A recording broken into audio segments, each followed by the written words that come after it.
Thank you, James. Because we record our sessions and they will later be uploaded to our YouTube channel. So thank you all so much for joining us tonight for our postgraduate panel, where we have two fascinating papers coming up. We'll be hearing from Brad Scott and from Lu Liu. My name is Alice Kinghorn. I'm one of the conveners and I'll be chairing this evening's session. I'm also joined by James Baker, our convener, who will be doing the tech side for me. We're really excited for tonight because we always look forward to our postgraduate panel and to hear about the rich research that's coming from our postgraduate community. And so we'll be hearing from our two speakers tonight. They will both be giving papers of roughly 15 to 20 minutes each. We'll have them consecutively, and then we'll have time for some Q&A for both of our speakers at the end. If you do think of any questions during the presentations, then please do pop them in the chat and we can come to them at the end of the Q&A. And during the Q&A, you can also feel free to unmute, turn your camera on to ask your questions. So without further ado, I think we'll get started with the first of our papers. So we'll be hearing from Lu Liu, who is speaking to us on Gold Standard Corpus, a shared standard for assessing the capabilities of NER in historical documents. Lu is a PhD student at the Department of Information Studies at UCL, where Lu's research primarily focuses on the application of named entity recognition technologies applied to historical texts. Currently, Lu's research aims to develop a gold standard corpus that can be used to evaluate the performance of NER systems across different historical collections. Lu expects to advance the development of historical NER and promote the collaboration and innovation at the intersection of computational technologies and humanities. So thank you, Lu. Really excited to hear from you. If you'd like to start sharing your screen, and please do take it away. Okay, thank you, Alice. And let me share my screen.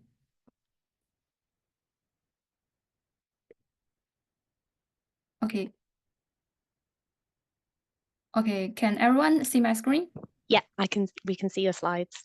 Okay, so thank you everyone for coming my presentation. And I'm a second year PhD student in information studies, as Alice just introduced. And my research focuses on developing a gold standard corpus to evaluate the performance of NER system applied to early modern materials. And I'm happy to share the part of my research study here. So firstly, I will introduce some background information about the NER. So the named entity recognition is a subtask of natural language processing that identifies and classifies named entities of common interest in text, including persons, place, organizations, and so on, as you can see in the figure. So, and NER has been widely used in contemporary projects and serves as the basis for many text mining applications, such as semantic annotation, question answering, ontology population, and opinion mining. And the primary needs of NER in the historical domain revolve around information retrieval and information extraction. And some studies demonstrate the importance of entity names in humanities and historical user search, especially the person and the place entities. And NER provides great support to the exploration of historical materials, so we could say that a good NER technology can facilitate the analysis of historic collections. And my research selects early modern documents as research materials to study NER and contribute to promoting the development of NER in this period. Because early modern is a long period, so and language changed over time. So I only choose about 100 years from 1700 to 1800 as the research scope, and the experience of applying NER can not only advance the digital studies of early modern, but can also be transferred to text from other periods. And NER currently has three approaches: rule-based NER, machine learning, and deep learning NER. So in the early stage of NER development, the primary approaches were rule-based and contains an extraction engine and a set of rules designed by experts, like words and in ink could be classified as organizations. And generally, rule-based approaches don't need training and easy to interpret. However, their performance usually depend on the comprehensiveness of rules and lexicons. And for the new domains and languages, additional knowledge and human efforts are required to custom rules. And in 2000s, NER turned to machine learning based. And the machine learning NER system relied on annotated corpora and learning statistical models to learn features to recognize the entities. And to compare with the rule-based NER, the machine learning NER reduced the reliance on rules and getter tiers. The size and quality of annotated corpora became more crucial. And so far, deep learning has achieved the latest advancements in named entity recognition. And deep learning NER use some neural network architectures to do the work. And deep learning models learn features from the data automatically, so it's effective in ambiguous or diverse context. And with the continuous advancement of NER technologies, it's crucial to explore the performance of existing NER systems on early modern text and how to adapt them to obtain satisfactory performance. However, it's difficult to systematically compare the shortcomings and advantages of NER approaches applied to early modern materials due to the different settings to which most early modern NER projects applied, and more specifically, in comparability is caused by the following aspects. So the firstly is the different materials. And the historical texts tend to be heterogeneous, including different document types and the language, which leads to great variations across between the collections. And so an NER tool can perform well in one document, but when we transfer it to another one, it may lose the performance. So NER method applied to different materials are not comparable. And most NER projects use standard precision, recall, F1 scores metrics, and definition of entities that compute to the final scores may different. So for example, MUC and QMUL are very famous and popular evaluation form for NER tasks, and evaluation metrics are a little different. Only entities with exact matches are considered correct in QMUL, but in MUC, partially matches are also taken into account. And as a result, it's difficult to compare NER system applied in different projects when the measurements are different. And last but not least, entities in different projects have different definitions and annotation boundaries. For example, whether king or queen should be annotated as person entities, and in the phrase Queen's Garden, should we annotate the queen as a person entity or annotate the Queen's Garden as place entities? How about Sir Hans Sloane? Whether the title should be included in the annotations? The answers may vary in different projects. And in addition to this, early modern NER also faces some challenges such as OCR errors, dynamics of language, and all of this make it more difficult to compare different NER approaches. So we expect to develop a shared gold standard corpus based on historians' requirements to assess the capability of NER applied to early modern materials.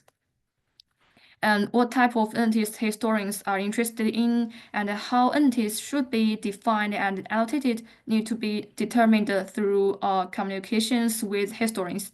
But before collecting the user's requirements, I conducted a pilot study to verify the feasibility of the study. So during this process, I used 4 annotated early modern data sets as the materials to create the corpus, including the Mary Hamilton papers, the proceedings of Old Bailey, and the Sloane's catalog, and the HYPE 2020 dataset. And another issue should be addressed is the measurements for evaluation. In 1995, the term named entity was first introduced at the 6th Message Understanding Conference.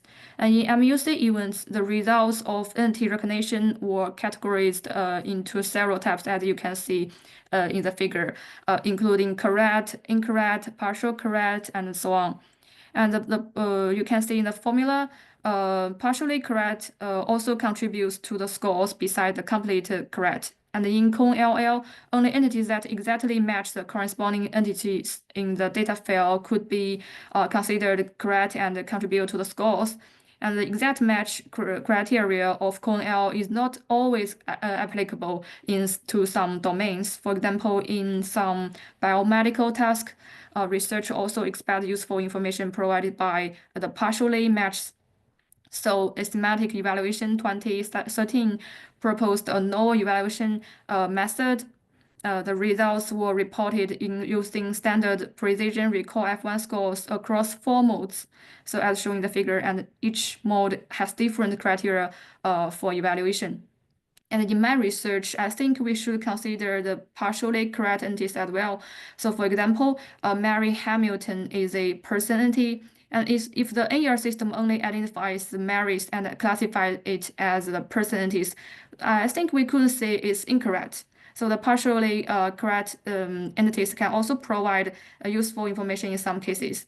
And another example involves an entity with incorrect classification, and normally we regard them as incorrect.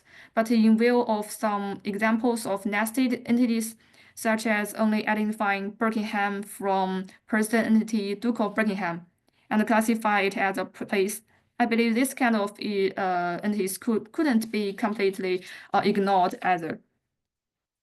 So I designed 5 evaluation modes based on MUC and semantic evaluation measurements. So the firstly, you can see is strict evaluation mode. And in this mode, it's more like the measurement in QMUL. So only entities with both correct classified types and exact boundaries can contribute to the scores. And the second one is the type evaluation mode. So in type mode, entities with correct classification but incorrect boundary, such as the first example I just gave, can also contribute to the scores, but we only assign 50% weight. And in partial evaluation mode, in addition to the correct entities and the entities with incorrect boundaries, the entities with incorrect classified types, regardless of the boundary, can also contribute to the scores, and we assign 25% weight. So the figure shows the formulations in partial evaluation mode to calculate the precision F1 score and recall. And linear mode and ultralinear mode are similar with type and partial mode, but for all the entities, we give them 100% weight to all of them.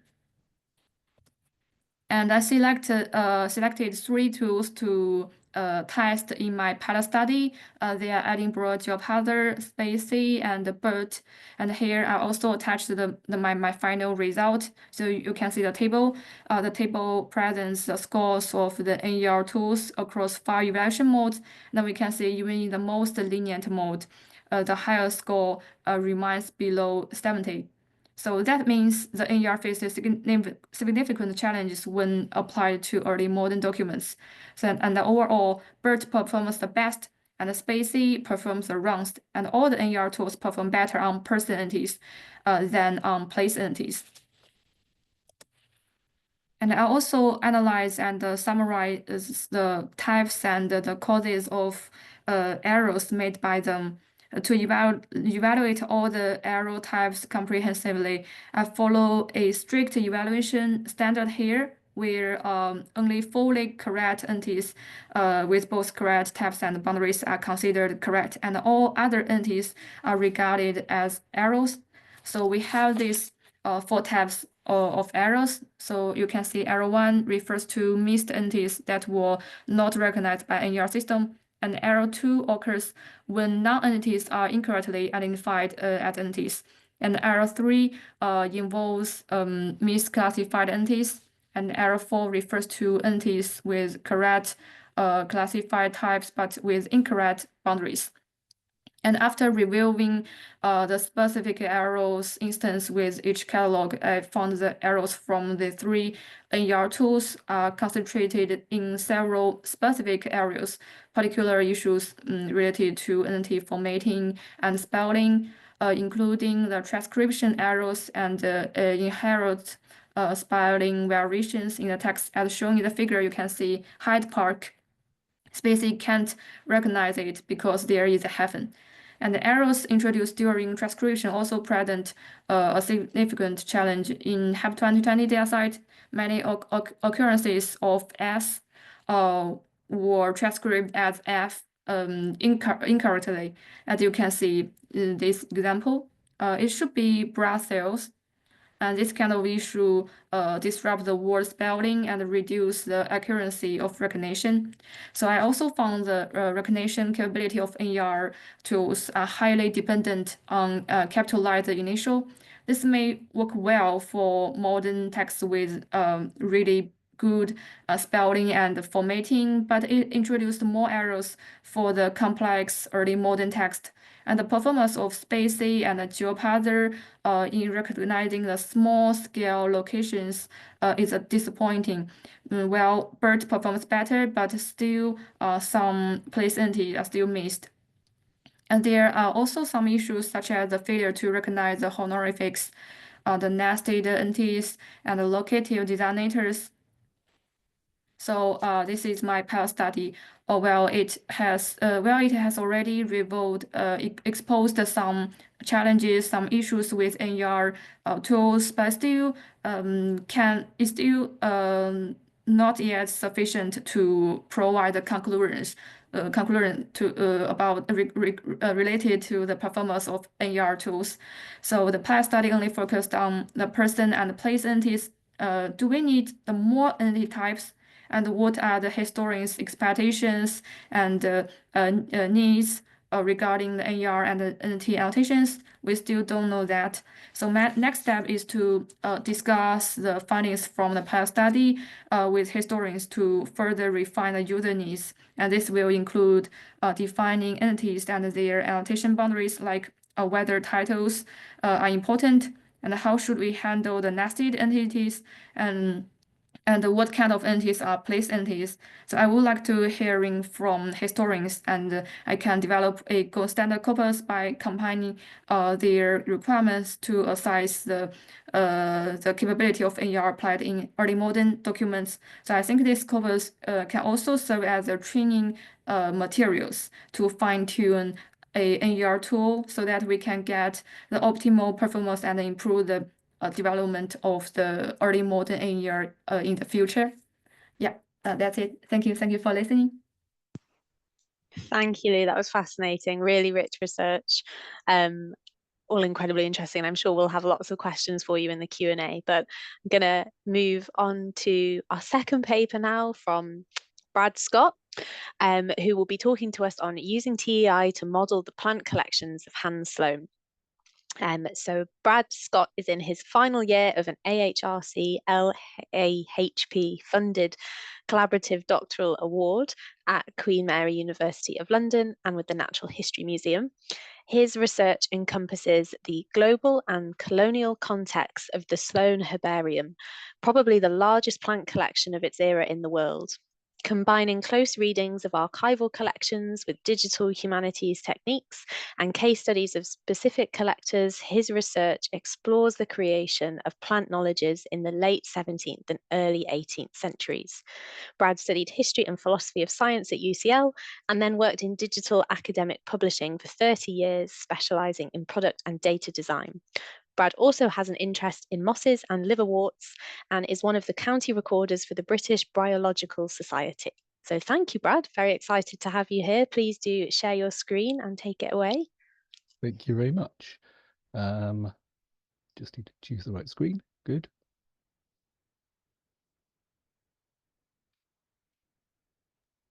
Okay. Can you see? You can see that. Yeah. Okay. My screen's doing something slightly weird, but anyway, as long as you can see it, that's good. Yeah, we can see. Thank you. So, Yeah, so my background's in history of science and history of knowledge, and I'm interested in plant knowledge production in the 17th and 18th centuries. Um, and so I've been using the model of the text encoding initiative really to try and use that as the source for helping me work with what is actually quite a complicated material collection. Um, and there's really been, I think, very limited application of TEI to this sort of material hitherto. I know Christian Forni and Martin Stuber at Bern have been working on the Haller plant collection with TEI, but it really is quite a lot smaller than Sloane's. So it's been quite interesting to sort of see it using it at scale. So what is a herbarium? Well, a collection of plants, and formally there are well over 3,500 active herbarium collections around the world containing over 400 million specimens. Um, and you also get plant collections on a smaller scale turning up in archives as well. So you can find them all over the place. The sort of classic model of a herbarium, perhaps, is that from Carl Linnaeus from 1753. And if you're ever in London, you can go and have a look at this in Piccadilly. And Linnaeus's collection was the starting point of modern taxonomic botany. So it also set the standard for what modern collections look like, which is one specimen per sheet with a name and limited metadata. However, Hans Sloane's collection is really quite different and is much more complicated. So he was a physician, and in his 20s, he accompanied the Duke of Albemarle as his personal physician to Jamaica. And while he was there, collected a lot of plants and animals and other specimens. Eventually came back and wrote his 2-volume book, The Voyage to Jamaica. But that was just part of his massive collection. And the list here on the right is a summary made not long after his death of what his collection constituted. It included masses of books, 50,000 books and manuscripts, and lots of natural historical objects. And we can see down at the bottom, there's a line where the arrow is saying vegetables, which is roots and seeds and things, 12,500.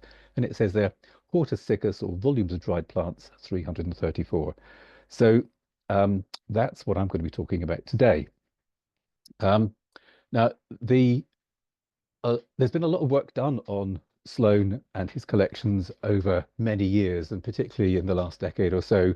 There was the Enlightenment Architectures project at UCL, and View has just shown a little bit of the data from that project, which produced some really nice TEI data and a front end for 4 or 5 of the catalogues.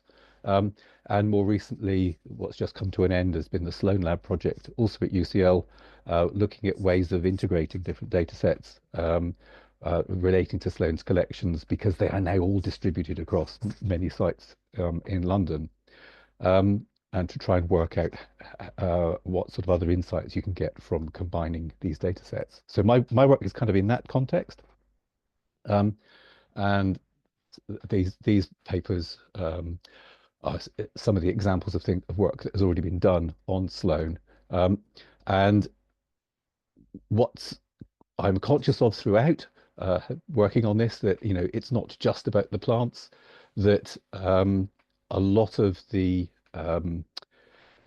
human connection with these specimens invariably touched people from around the world, enslaved people, and as Alexandra Ottolia-Baird and Julian Nyhan say here, who were either coerced or unremunerated for their efforts, and a lot of their narratives and stories really are irretrievable.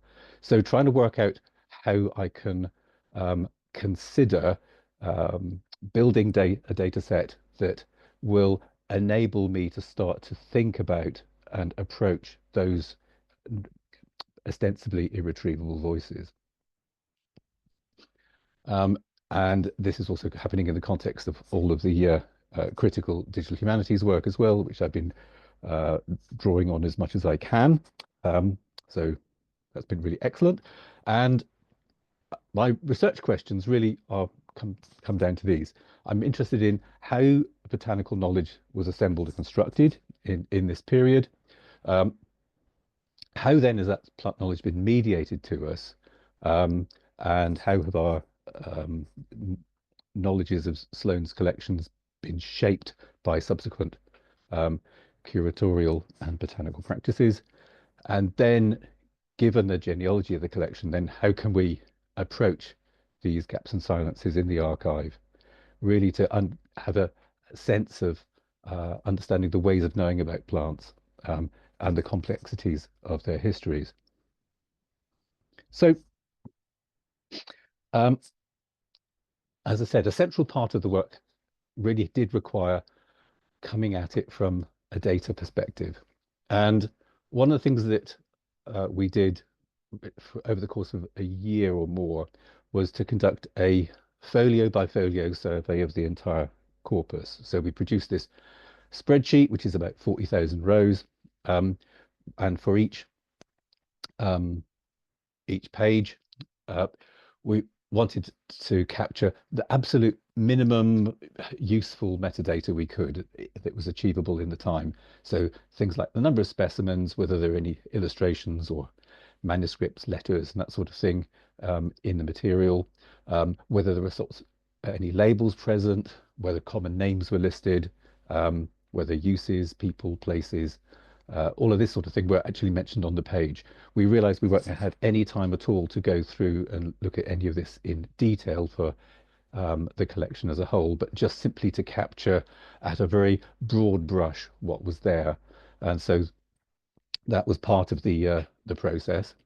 And then the other data source we've been working with is this book, which came out in 1958, and which is a really excellent account of the collection, which describes it at the volume level. And as you can see, it's kind of semi-structured in that it's got a title for each of the numbered volumes, and it includes the name of collectors and what folios items from them might be recorded on. That's in the block there in the middle on the right. But it's also got some sort of extended text as well, which often has buried in it other useful information. So it's quite a difficult text to use.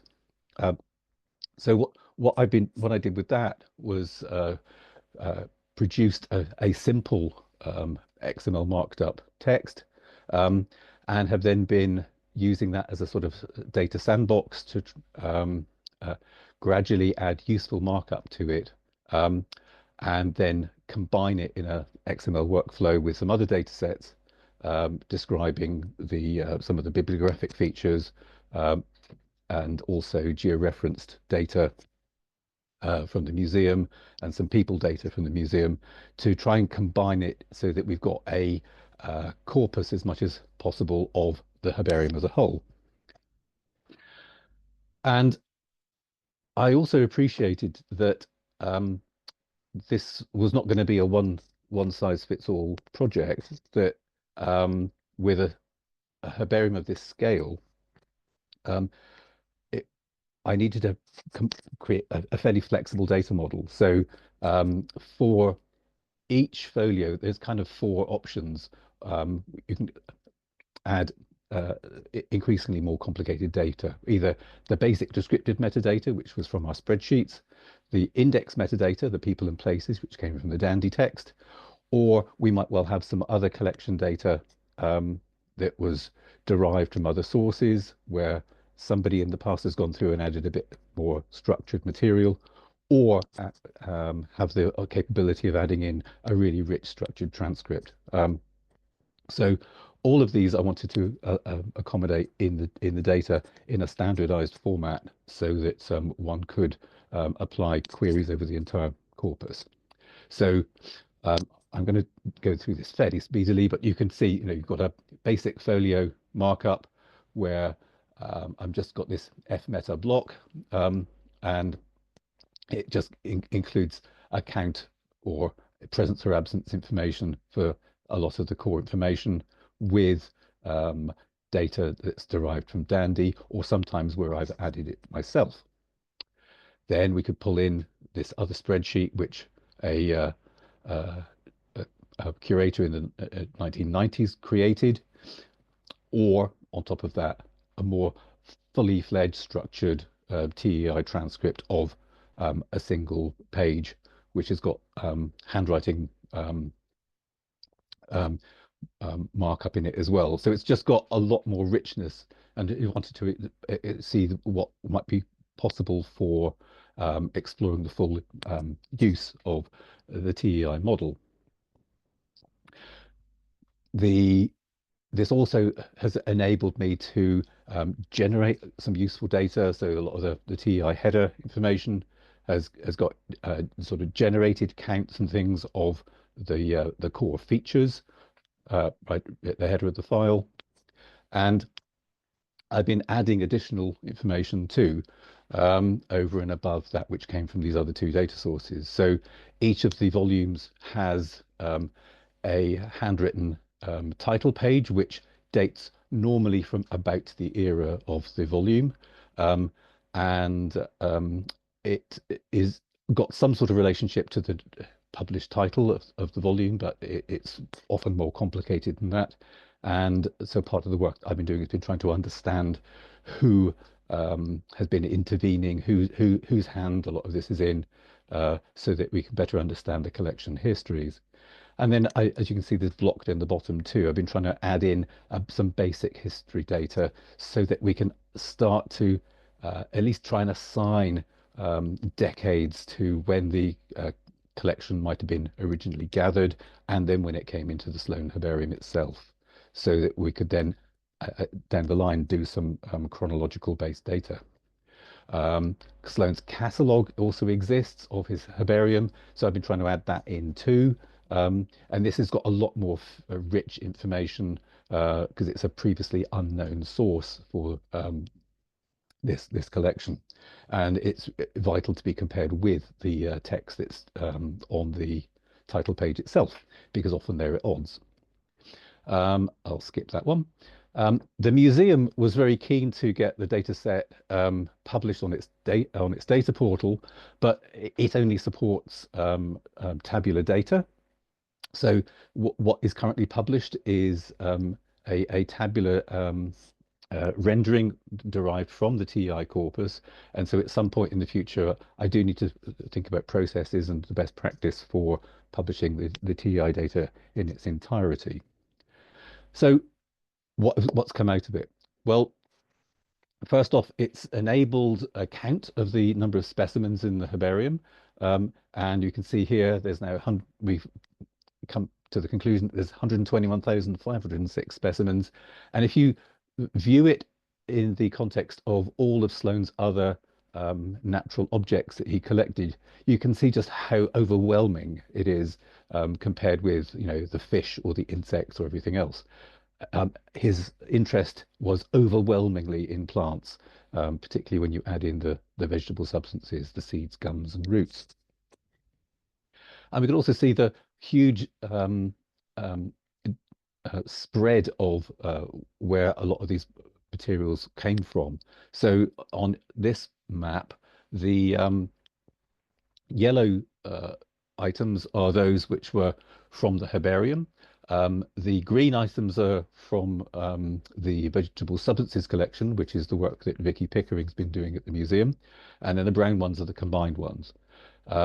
And the squares, which are only slightly more slightly discernible from the circles, the squares are the really vague dots. So we've got one up in Siberia or America or Canada. So they're not very accurate, but all of the rest are normally within about, say, 10,000 kilometers square, which is not that accurate either. But you can see there's a association with certainly Britain, Southern Europe, and the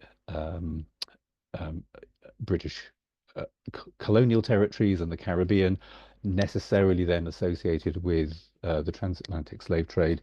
And you've got a lot of sites there in West Africa and with the East Indies through the East India Company. So in a way, it's none of that surprising, but it kind of makes it a lot more visible and transparent what the cultural and trading associations with these plant collections are. The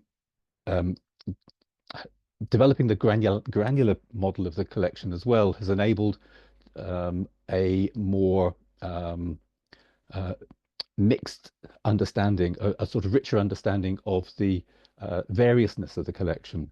So whilst it's called the Sloan Herbarium, only a very tiny proportion of it, about 3.4%, was actually gathered personally by Sloan, and most of it was bought or bequeathed to him. And some of the biggest collections indeed came from other people, some of whom are well known, like James Pettifer down the bottom and Leonard Plukenet.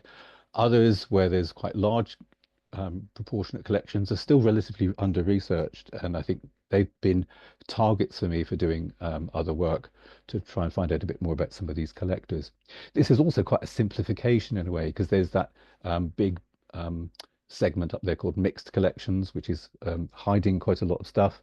And indeed, Pettifer's collection, the big yellow triangle down the bottom, is itself quite a complicated bag of lots of mixed collections.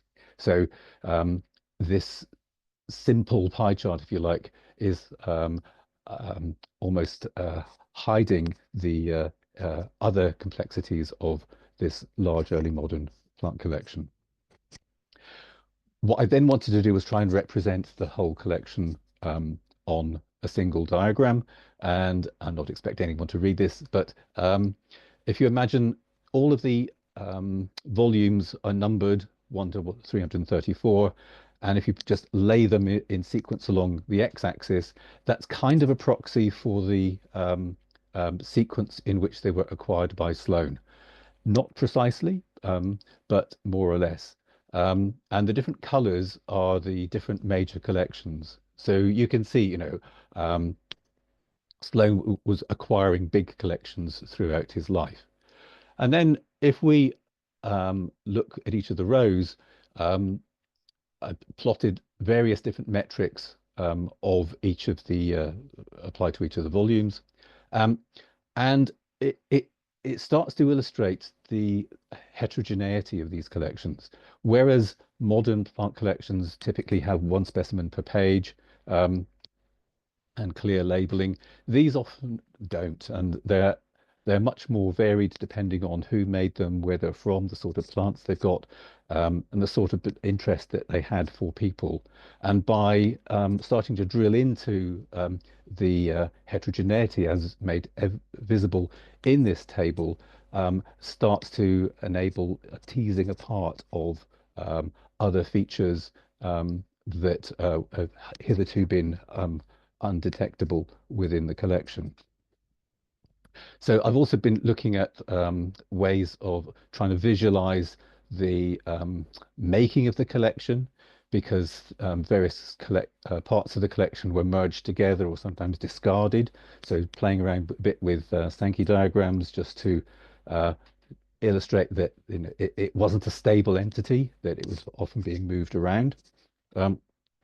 And finally, then sort of coming back to the one of the research questions that I started off with, which is to try and approach the collection to reveal some of the gaps and silences. And one of the things that I've been trying to do is to categorize the collections according to their relationship with colonialism or the transatlantic slave trade. So that work is still yet to be completely finished. But another part of work, I've been plotting the collecting locations of Sloane's own collections he made in Jamaica. And this is kind of interesting because if you plot them like this, you can see that the specimens tend to be associated with most of the plantations and the main route across the island, and they definitely are not associated with the cockpit country, the higher land to the west, and definitely the Blue Mountains, the highest part of the island in the east. And those are the areas where the maroon communities, those people who had escaped enslavement, escaped to, and which were definitely much more difficult and dangerous for Europeans. So in a way, one could argue, and I would argue that one could interpret the specimen distribution map of Sloane's collection here as representing the maroon resistance to colonial occupation, and that's embedded and visualizable in the collection itself. So this has all been rather hasty. I'm sorry about that, but some of it is just come out in this article in Systematics and Biodiversity. If you would like some more details about that, and thank you very much. Thank you very much, Brad. Again, another fascinating paper. And I have questions for you both. So for our audience, if you have a question for either or both of our speakers, then please do pop them in the chat. Or if you would like to ask your questions via the microphone, please just pop up your hand and do so. But I think for now, I might take the joy in being the chair and asking my questions first. So I have one for you both. So I'll go for my question for Lou first, if that's okay. And my question is, you've spoken to historians about their expectations and needs regarding NER, and you're going to do that now that you've conducted your study about what would be helpful for them. And so I wondered, who were you, I suppose, how are you deciding who to speak to? What questions do you want to know from them? And also, what have historians used before? So are do they have any experience with this, the group that you're speaking to? Is this new for them? I suppose I just wanted to know a little bit more about your study of historians' use of this and whether you're kind of going for a group of early modern historians that are familiar with NER and are looking to improve it, or that they've not used it before. And so I suppose you're kind of starting from scratch to get that, as you say, golden corpus. Yeah, I think I will use two research methods to collect the users' requirements. One is the semi-structured interviews, and one is the questionnaires. And in the semi-structured interviews, I will communicate with some historians who has the experience in the NER technology, because I think their experience will reflect the real needs for them about how to use the NER and what's their requirements and expectations for the historical NER. And also, I think maybe I will interview 3 to 5 historians to get a understanding about their requirements in a macro level. And for the questionnaire, I will deliver my question. For the questionnaire, I think I will I want to understand what's their annotation selection. About just I mentioned before, like whether titles. Do you think titles should be included in the annotations, and how you deal with nested entities, just like this, and I will design the questionnaire very carefully and deliver it to multiple historians. And I think they may not have the NER experience. So I think they should be a broader group of historians, including students in history field. I think maybe, yeah. So I can know the annotation selection in detail. Yeah. So that's my research plan, but I haven't begun to do that. Thank you. That's fantastic. That makes sense. And now I'm quickly going to ask my question for Brad before moving on to the audience questions. So my question for Brad, it is about I wondered, Brad, what are you expecting to find in terms of revealing gaps and silences? So you've spoken about, I suppose, the topography of Jamaica and what that meant where the specimens were found. And I wondered what other historians have found in terms of revealing gaps and silences. And I wondered what you're working on at the minute. I suppose in relation to colonialism and the slave trade, what are you expecting to find to be able to show from your categorization?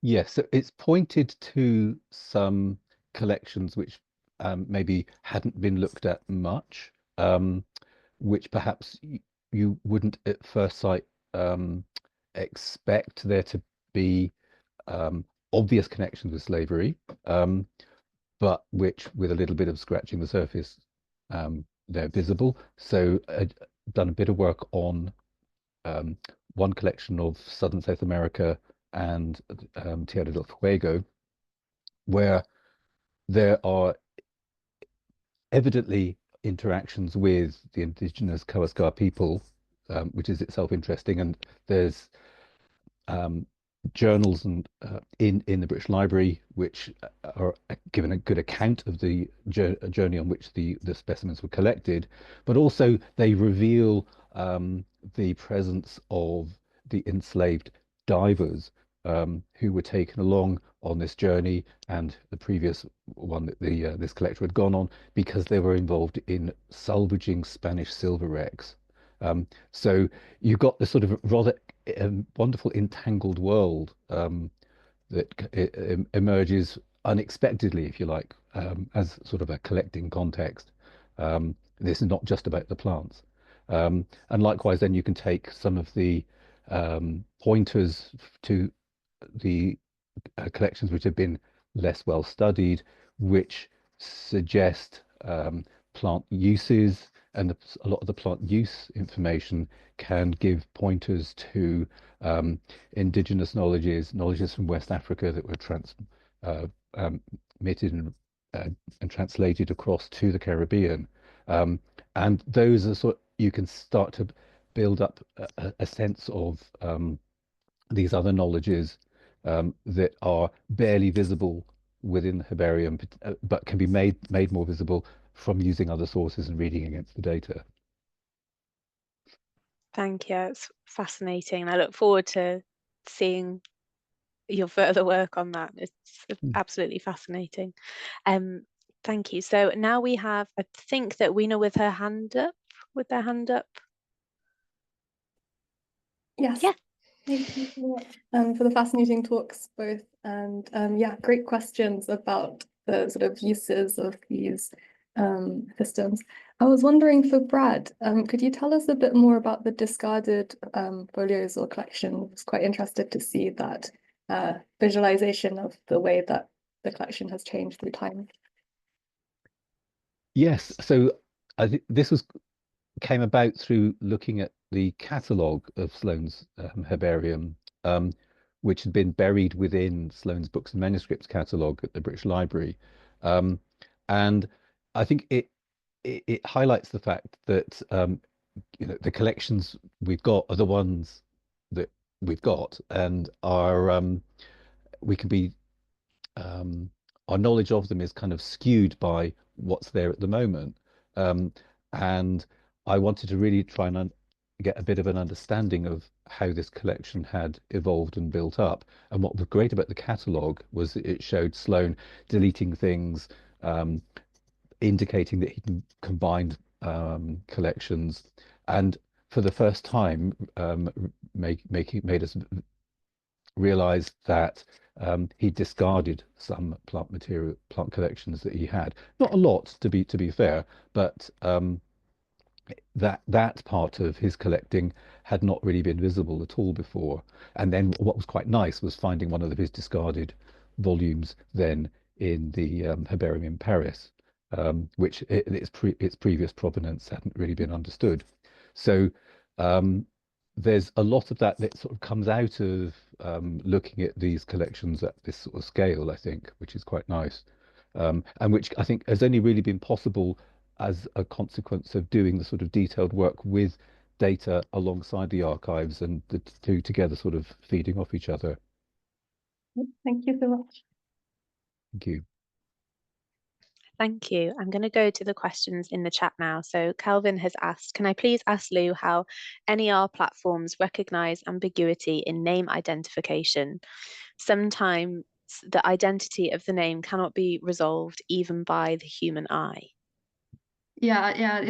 Thank you for your question. It's really interesting because I used the three NER tools, as I said, Edinburgh GeoParser, Spacey, and BERT. And the Edinburgh GeoParser is rule-based, so it's really difficult for it to recognize some ambiguity because the rules was made by the experts. So the expert cannot image some really tricky cases. But for the Spacey and BERT, I think if we train them with the really complicated cases, maybe because they can learn from context, so they can learn features. So I think maybe it's a kind of one potential solution.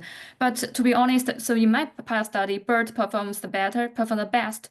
So I checked the arrow instance, and I found a very interesting cases. Is a pub's name called Prince Head.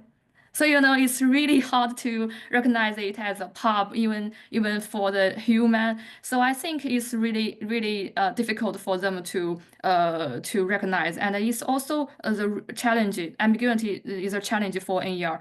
But I think maybe if we put them to the ChatGPT, the large language model, maybe we can get the better results. I'm not really sure because I try to use a ChatGPT in my past study, but there's something wrong with that because the ChatGPT always unstable.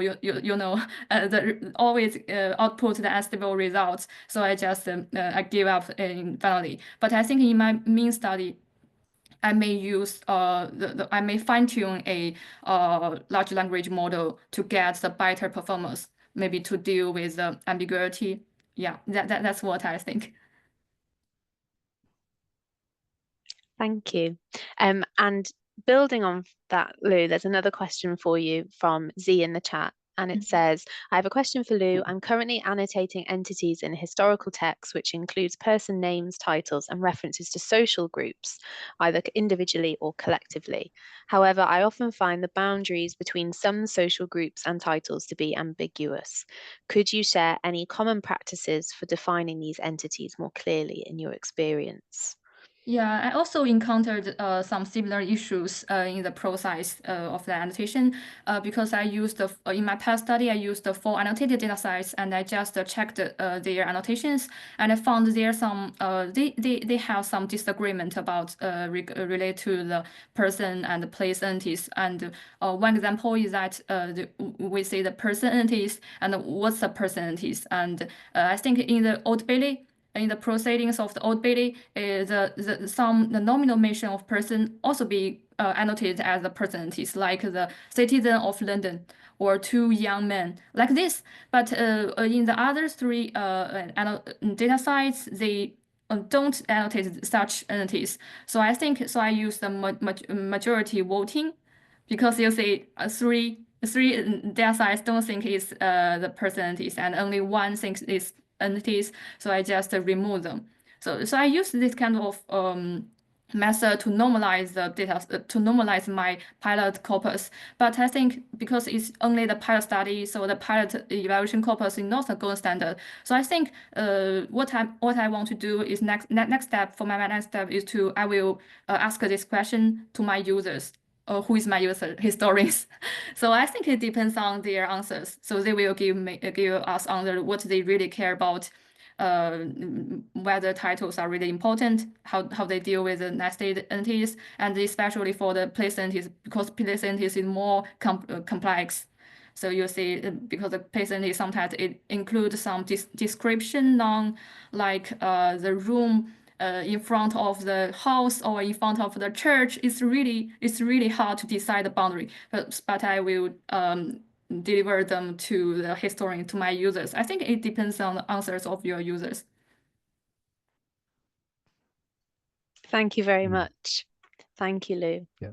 Sorry, Brad, do you want to come in? Yeah, could I just ask you as well, following up on that, could you say a little bit more about the different success rates on each of the different data sets you were working on?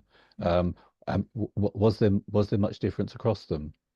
Yeah, I think the most different focus on the place entities, and I think because it depends on the content of the data sets. Because you see in Old Bailey, the Old Bailey is a preceding, so it's the information all about the trail record. So most of the place entities just focus on really small scale, just like some buildings or facilities or churches like this.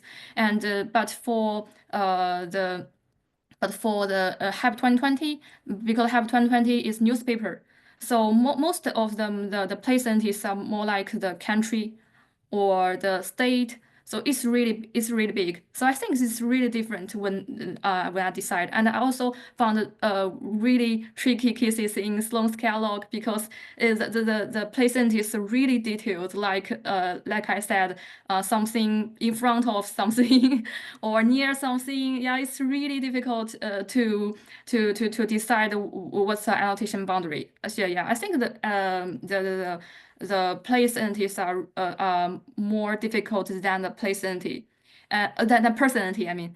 And I also found a very interesting thing in person entities, because found honorifics of a person, like a Duke of Buckingham or Sir Hans Sloane. So whether we need to annotate a Sir or Duke of Buckingham in our corpus. And I found I also checked some annotation in the generic NER data size. It's not for the early modern, not for the historical, just generic. It's more contemporary. And I found for the generic data sites, they prefer not to annotate these titles and honorifics. But for the historical data site, I found the titles, honorifics are really important. So I think it's also a very interesting difference, yeah, for the historical data site. Thank you. I think I suppose you're dealing with two separate ambiguities there, both, I suppose, spelling and how things are defined, and also how people at the time were defining other things too. So I can imagine that being challenging. We have a follow-up question for Brad. Did you find any taxonomic collector place quality related patterns in the material that was discarded? So, for example, were the specimens considered too poorly labeled, or were they repeated specimens of common plants? You're on mute, Brad, sorry. Whoops. So yes, they were invariably described as being of poor quality or duplicates. I think that probably accounts for all of them. And then there were some others, interestingly, that were never made it into Sloane's numbered collections, which are some of which are still lurking in the museum today. So they never really got properly catalogued, and they were also things which were duplicates. Duplicates. Nothing's ever a duplicate. So I think that kind of explains to some extent what was driving Sloane's pruning and light management of his collection in that respect. Thank you. And then we have one more question for Lou, and then I believe James has got a question for Brad. And so for Lou, for place entities, I was wondering how you dealt with context-dependent names that might refer to different geographic boundaries to different people. Thank you. So building on from the previous question there. Yeah. To be honest, it confused me a lot when I deal with the place entities. And as I said, I use the majority voting. So I just check the entities in different data sites, and I want to know whether all of them agree the country name could be the place entity. So I just use this way to get the normalized rules. And then when I get these answers, I just normalize them. So to make them unified, yeah, make this annotation unified. But I think it's just a solution to apply it in the pilot study. But so in my main study, I think I may use still depends on the historian comments, I think. Thank you. And James, I believe you've got a question for Brad. Yeah, We don't have any more from the audience. yeah, I have a couple of questions for Brad, but before I do, I mean, Lou, I think that question you asked at the end in your last slide, that do we need more entity types, I think is really resonating through this discussion in interesting ways. And I'd be really interested to hear what historians say for the early modern world. Is it, is it plants? Is it religion? Is it other sorts of things they want to see as entities we can use to benchmark and test? Because I guess what's coming out of this discussion is that entities are incredibly relational and historically specific and change over time. And the pub is a good example. But Brad, yeah, I've got a couple of questions. So the first one's about patterns of that slide you showed with the sort of the little tiny graphs. And one of the ones that was interesting there for me was the kind of stuff about patterns of collecting there. And then the previous one when you showed the pie with the patterns of collecting and saying, this is not Sloan doing the collecting, what's his for herbarium. And I wondered if you could tell us about sort of how that maps to other forms of collecting in the early modern world. Like, is it plants that are quite particular in being the sort of type of collecting whereby lots of proxies effectively are doing the collecting for you? Like, is it similar with book collecting in this kind of period, or is there something very particular to plants that means that someone like Sloan needs that network of individuals to do that collecting? I suspect natural history collecting is quite dependent on a lot of proxies, in a way that books might not be, or manuscripts, though clearly they are dependent on that to some extent. But when you start teasing apart the collections,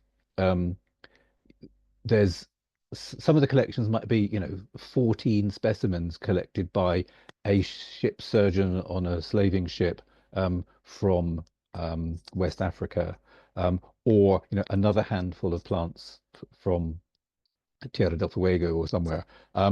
So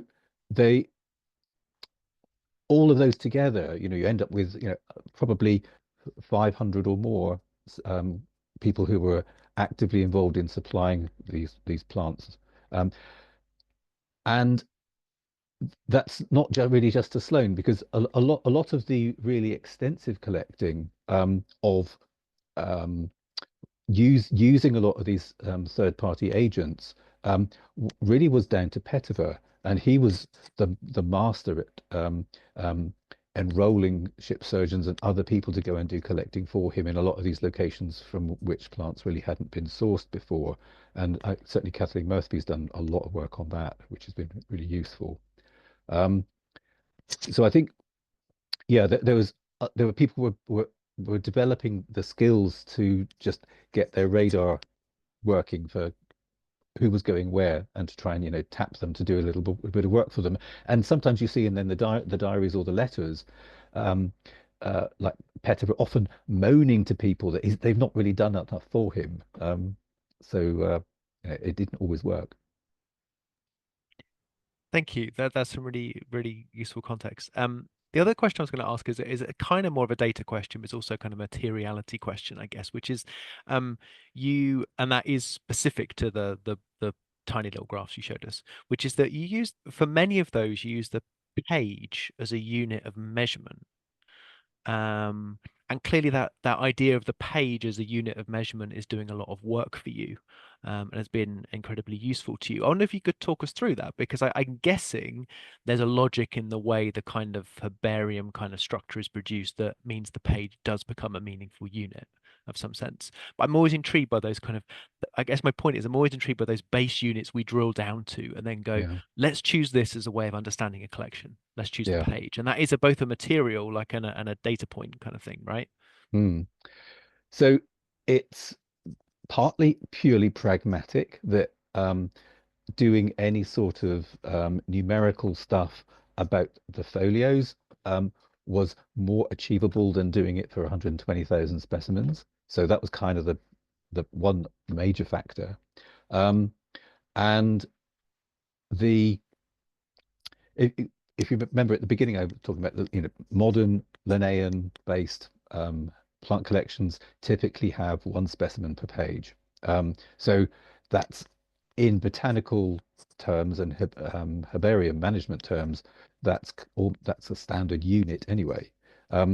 But what the early modern herbarium illustrates, not only clearly there are many, many specimens per page, but they don't necessarily have any relationship, one specimen to another on the page.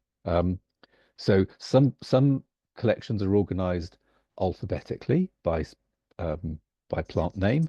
So they're sort of, they may be grouped in a way that they're sort of taxonomically related to some extent. Others are more formally taxonomically organized, but others can be, stuff just put in semi-randomly, or stuff added in at a later date semi-randomly. So what you end up getting is quite a mixed array of different sorts of collecting management styles that are represented in this large collection of collections. So I think what the data has really illustrated is the huge variation in collection management styles that you get in this material. And yet this still turns out to be a kind of, if problematic, a defensible logic by which to organize the collection. I'm not critiquing the work. I think it's really interesting that you kind of, I'm always intrigued when people kind of choose logics that I'm guessing you would tell us are a bit frail and like have some problems with them, but ultimately they're good enough given the size of the collection amount of data we're working with. Because like if you try to do it by specimen, for example, you'd probably spend forever counting specimens and it'd be a pain. And the page just becomes a useful logic because it makes sense to someone, right? Yeah, and you can still break them. I think what's been more interesting perhaps is to break these volumes down into many of their component parts, and those become more interesting units by which to analyze things because they do have sort of groupings that make a bit more sense in the grander scheme of things. And I think the page is definitely a bit of an artificial unit, but I think it helps to point the way to other analyses of the data and to other archival sources as well for how to approach some of these complexities. Thank you. Thank you. Thank you. And I think that follows on nicely to the question from Kelvin here, which is, can I please ask Brad how he will share his work, especially the methodologies and decisions he made in making representations of information as data? So I suppose, how are you sharing your decisions, especially surrounding electing to use the page as a unit, for example? Yeah, that's a good question. So some of that certainly will be in the thesis. The other thing I have been experimenting with a bit is to model as a network the relationships between the data sources, the archival sources, and a lot of the sort of inference steps along the way to make it a bit more transparent how some of these decisions and investigations have proceeded and the relationships, the sort of entangledness of data and archives. So I would like to make that public at some point, building on a whole sort of hypertext method type approach, which I think this sort of speaks to some extent. So I think maybe that's probably the main method. And at some point, I definitely do need to formally publish the TEI data set, but that's going to be a little way off yet. And it certainly won't be finished before I finish my PhD, I'm afraid. Thank you. And it certainly must be challenging as well with the museum asking you to publish the data set, but I suppose not being able to publish it in the form that you would like it to be seen in. Well, I mean, I think in a way, the publishing on the museum data portal was really useful because it makes the data available more readily, and it can be interrogated and analyzed in relationship to the other Sloan data sets. Whereas if everyone had to wait for my TEI data set, people might complain. Yeah. Thank you. Okay, so I think we will wrap it up there because I don't think we have any other questions that have come in. So I just want to say another huge thank you to Brad and Lou for this evening for both of their papers. Absolutely fascinating research, and also thank you for such a rich discussion afterwards. It's always fantastic to have a Q&A like this. It speaks to the quality of both of your work. So again, huge thank you for presenting for us tonight. Before we go, I'm just going to plug our next seminar, which is on Tuesday, the 29th of April, where we're hearing from Rachel Haslam from the University of York, Tracing Trust and Distrust, a network of linguistic analysis of late medieval church court disputes. And this one is a lunchtime seminar, so it is online, but it's from 12 to 1:30 on that day, so a lunchtime one. So we would really enjoy if you joined us there. But thank you all for attending tonight. Thank you again to our wonderful speakers, and we hope to see you at another seminar soon.